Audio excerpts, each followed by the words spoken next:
মানে ভাই লাইফে যদি কামব্যাক করতে হয় তাহলে আর্জেন্টিনার মতনই করা উচিত।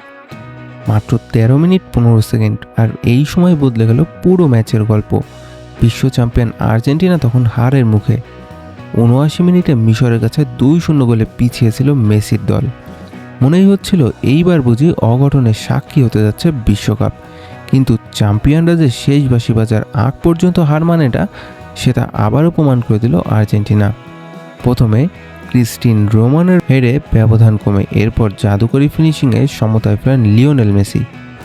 আর যোগ করার সময় এনজো ফার্নান্দোজের দুর্দান্ত হেডে আসে অবিশ্বাস্য জয়। তবে ম্যাচে মেসির পেনাল্টি মিস ছিল বড় চমক। বিশ্বকাপে এক আসরে 2টি পেনাল্টি মিস করা প্রথম খেলোয়াড় হলেন তিনি।